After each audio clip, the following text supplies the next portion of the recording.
அனைவருக்கும் வணக்கம். வாழிய நலம்.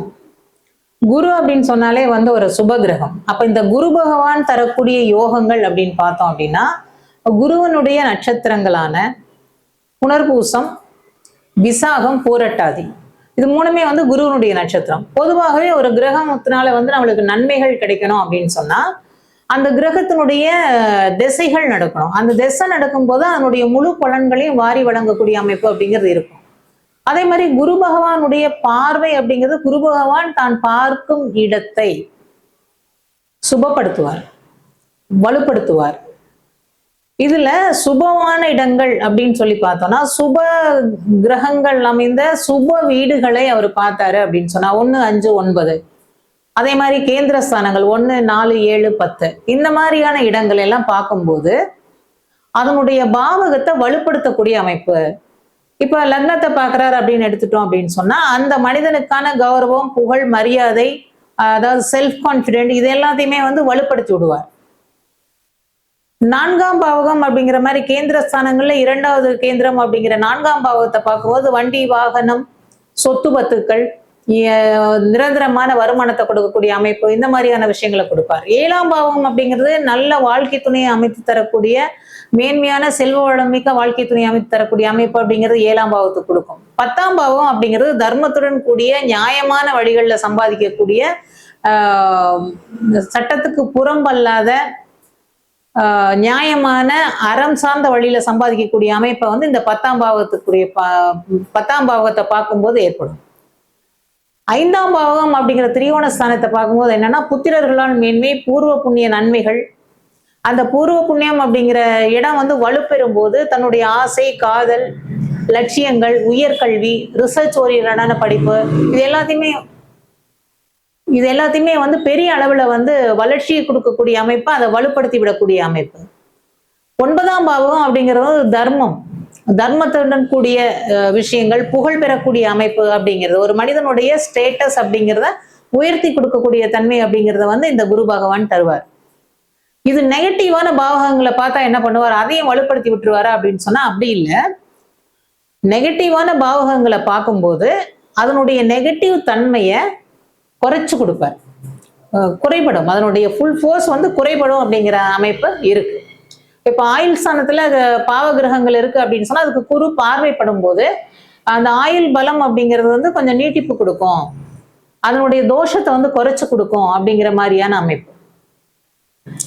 அப்போ இந்த குரு தரக்கூடிய யோகங்கள் அப்படிங்கிறது டெம்பரவரியா இருக்குமா, இல்ல நிரந்தரமான யோகங்களை கொடுக்குமா அப்படின்னு சொல்லி பார்த்தோம்னா, எப்பொழுதும் வெற்றிகளையும் மேன்மைகளையும் கொடுக்கக்கூடிய, தொடர் வருமானங்களை கொடுக்கக்கூடிய, ஒருத்தர் உருவாக்கி வச்சுட்டாங்க அப்படின்னு சொன்னா அது தொடர்ந்து பல தலைமுறைக்கும் வருமானங்களை கொடுக்கக்கூடிய ஒரு காம்ப்ளெக்ஸோ அப்பார்ட்மெண்ட்டோ கட்டி வச்சுட்டு போனோம்னா அது கண்டினியூவா இருந்துட்டே இருக்கும், தொடர்ந்து வருமானம் வந்துகிட்டே இருக்கும். அல்ல ஒரு தென்னை நட்டுட்டோம்னா அந்தந்த சீசனுக்கு அதுக்கான வருமானம் வரும். ஒரு விவசாயம் சார்ந்த விஷயங்கள் அப்படின்னு எடுத்துட்டோம்னா அதற்கான வருமானங்கள் வரும்.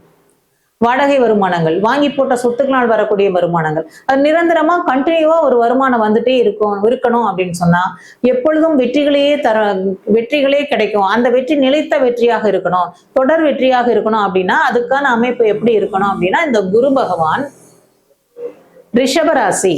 ரிஷபராசியில் அமர்ந்திருக்கும் போது, ரிஷபம் அப்படிங்கிறது காலபுருஷன் 2வது ராசி, ஸ்திர ராசி. அப்ப இது என்ன, தனம், குடும்பம், வாக்கு, கல்வி, இதையெல்லாம் குறிக்கக்கூடியது. அப்ப இந்த பாவகங்களில் வருமானம் சார்ந்த விஷயங்கள்லயும், கல்வி சார்ந்த, ஸ்டேட்டஸ் சார்ந்த, நம்மளுடைய உயர்வு சார்ந்த விஷயங்கள், என்னைக்குமே குறையாத செல்வம், நிறைந்த செல்வம், இதையெல்லாம் குறிக்கக்கூடியது அந்த 2ஆம் பாவகம். அப்ப 2ஆம் பாவகமான ரிஷபராசியான ஸ்திர ராசியில் உட்கார்ந்து இருக்கும் போதும், அதுக்கு அடுத்ததாக ஸ்திர ராசி அப்படின்னு எடுத்துக்கிட்டோம் அப்படின்னா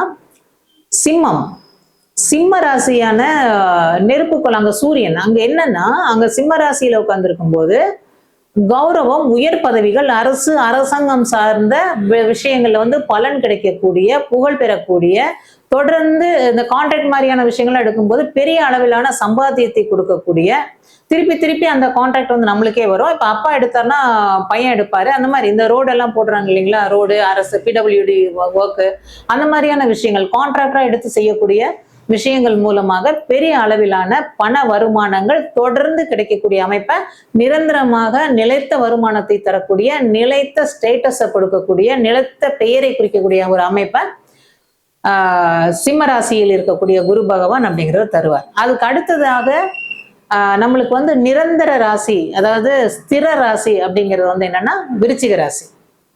இந்த விருச்சிக ராசியில குரு பகவான் இருக்கும்போது காலபுருஷனின் 8ஆம் இடம். அப்ப நீண்ட ஆயுளை தரக்கூடிய அமைப்பு, திடீர் வருமானங்களை கொடுக்கக்கூடிய அமைப்பு, ரியல் எஸ்டேட் சம்பந்தமான விஷயங்கள்ல வந்து பெரிய லாபங்களை தரக்கூடியது, பில்டிங், கான்ட்ராக்ட், கப்பல், மீன்பிடி தொழில்கள், அதே மாதிரி வண்டி வாகனங்கள். இன்னொன்னு என்ன அப்படின்னு பாத்தீங்கன்னா காடு சார்ந்த பொருள்கள்லாம் இருக்கு இல்லைங்களா, இந்த அதாவது பணப்பயிர்கள்னு சொல்லுவோம் இல்லையா, அந்த மாதிரியான விஷயங்கள். இப்ப ஏலக்காய் போட்டிருக்காங்கன்னு வச்சுக்கோங்களேன், கண்டினியூவா அது வந்துட்டே இருக்கும்.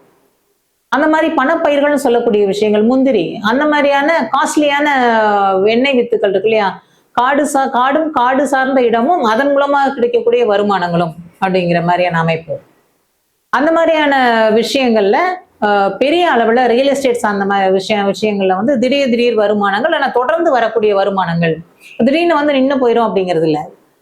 இப்போ எல்ஐசி எல்லாம் பிடிக்கிறாங்க இல்லைங்களா, இந்த எல்ஐசி வந்து என்னன்னா ஒரு பிரீமியம் போட்டுட்டாங்க அப்படின்னா, ஒரு இன்சூரன்ஸ் பிடிச்சாச்சுன்னு சொன்னா அவங்க கட்டுற வரைக்கும் அவங்களுக்கு வருமானம் வந்துட்டு இருக்கும், அடுத்தது பிடிப்பாங்க. அப்ப லைஃப் லாங்கா ஒரு வருமானத்திற்கான விஷயங்களை பண்ணிக்கிறாங்களே, அந்த மாதிரியான நிரந்தர வருமானங்கள் ஒன்ன உருவாக்கிட்டோம்னா அதுல இருந்து கண்டினியூவா வந்துட்டு இருக்கக்கூடிய வருமானங்கள் அப்படிங்கறது வந்து தரக்கூடிய அமைப்பு, ஆயுள் காப்பீடு சார்ந்த விஷயங்கள்ல. இனி ஒண்ணு கும்பராசி அப்படிங்கிறது வந்து ஸ்திர ராசி. இந்த கும்பராசியில வந்து சனி பகவான், குரு பகவான் இருக்கும்போது அது சனியினுடைய வீடு.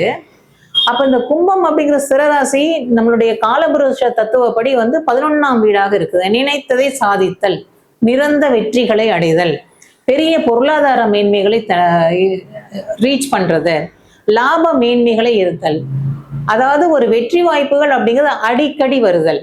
உன்னை விட்டுட்டோம் அப்படின்னு சொன்னா திருப்பி அவ்வளவுதானா அப்படின்னா அதிர்ஷ்ட வாய்ப்புகள் மீண்டும் மீண்டும் வந்து கதவை தட்டி மறுபடியும் நம்மளுக்கு வாய்ப்புகளை தரக்கூடிய அமைப்பு அப்படிங்கிறது இந்த கும்ப ராசிக்கு இருக்கு.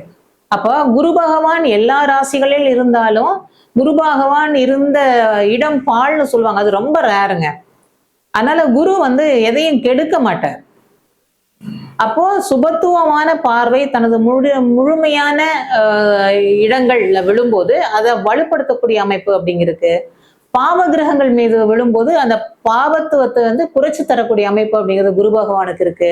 இப்ப எப்பொழுதும் வெற்றியும் மேன்மையையும் நிரந்தர வருமானத்தையும் நிலைத்த புகழையும் நீடித்த பெயரையும் தரக்கூடிய அமைப்பு அப்படின்னு சொல்லும்போது ஸ்திர ராசிகளான ரிஷபம், சிம்மம், விருச்சிகம், கும்பராசி, இந்த 4 ராசிகளிலும் குரு பகவான் இருந்து அந்த திசைகளை நடத்தும் போது பெரிய அளவிலான லாப மேன்மைகளை தருவார். அங்க குரு தசை நடக்கணும். அப்ப நடந்துச்சு அப்படின்னு சொன்னா 100% பலன்களை கொடுப்பார். இல்லைன்னா மற்ற திசாபுத்தி காலங்களையும் வந்து அந்தந்த புத்திகள் நடக்கும்போது பெரிய அளவிலான முன்னேற்றம் மேன்மைகளை கொடுப்பார். அப்ப இந்த சூரியன், செவ்வாய், ராகு இதெல்லாம் பாவ கிரகங்களுடைய பார்வையோ அதனுடைய சேர்க்கையோ இல்லாம இருக்கும்போது இந்த ராசிகளில் இருக்கக்கூடிய குரு பகவான் வந்து எப்பொழுதும் நீடித்த நிலைத்த புகழையும் நிரந்தர வருமானத்தையும் எப்பவுமே கொடுக்கக்கூடிய அமைப்பு அப்படிங்கிறது இருக்கும். உங்களுடைய ஜாதகத்துல நீங்க ரெஃபர் பண்ணி பாருங்க, குரு பகவான் எங்க இருக்காரு, என்ன ஏது அப்படின்னு சொல்லி அந்தந்த திசைகள் நடக்கும்போது கண்டிப்பா அதை பயன்படுத்திக்கங்க. இந்த பதிவு உங்களுக்கு பிடிச்சிருந்ததுன்னு சொன்னா லைக் பண்ணுங்க, ஷேர் பண்ணுங்க, கமெண்ட் பண்ணுங்க. மீண்டும் அடுத்த பதிவில் சந்திக்கிறேன். நன்றி, வணக்கம்.